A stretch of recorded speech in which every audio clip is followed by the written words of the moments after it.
ilmasama kennu fitti biyya lafaa jaallate satti kana manu jireenya qabaatu malee abaduu miti jedhamee caafame Yesuusi wajjin duuniyaa awwaalamne isaa wajjin iskaanerra mootummaa dukkanarraa cabsanne tarree qulqulloota afaan keenya dhaabbateera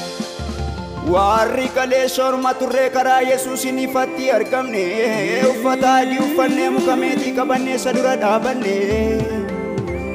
Allaanso ittiin qabee qaaqee harkaan fuudhee gooftaa guddaani qaanii guddaa qaaneshee abbaatti nu araarseera inni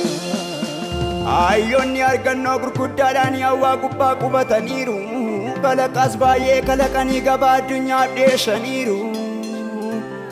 garuu walirratti kaanii inni tokko isa tokko kuffisa gaafa barrisaa ga'u du'ee biyyoon isa liqimsa yeroo jalqabaatii fi argannoo jireenyaa kan argate mootummaa dukkanaatti gad utaalee Luusifeerii morma isaa qaaqee namoota harkaa kan funaane ayyee maqaan isaa ulfinni guddaan keessatti argama kan namni namarraa molqine jireenyi Yesuusiin nuuf eegama jireenyi Yesuusiin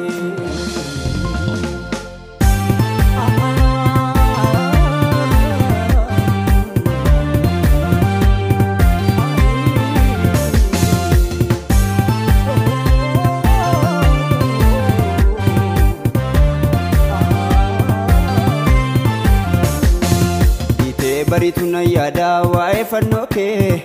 itee barituna yaada waa'ee fannoo kee itee barituna yaada waa'ee fannoo kee itee barituna yaada waa'ee fannoo kee waggaa 5,500 jireenya keessaa nama ba'e dhibee itti onna deebisee kan akka keessatti argame kolfoo qoraattii 300 olii anaaf jedhee mataatti baate Qilxuu jidhaa bakka kan jiksee fuudhee Golgootaatti jabaate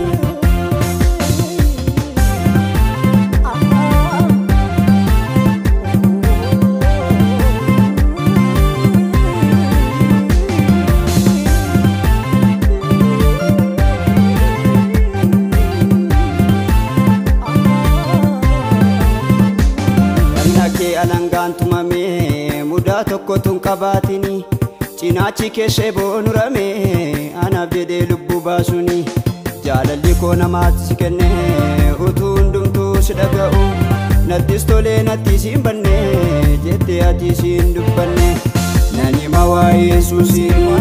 isa anaaf of hin qusanne nanima waa'ee Yesuusii isa anaaf akka salaa nanima waa'ee Yesuusii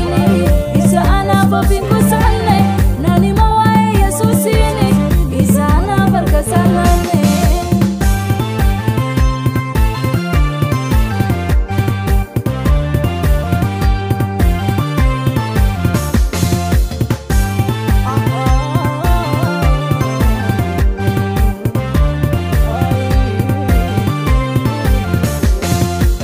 Keef gaaffiin keera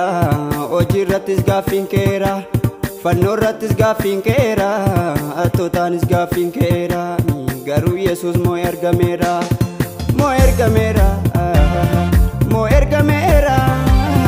moo ergameera Yesuus moo ergameera moo ergameera moo ergameera moo ergameera gooftichi moo ergameera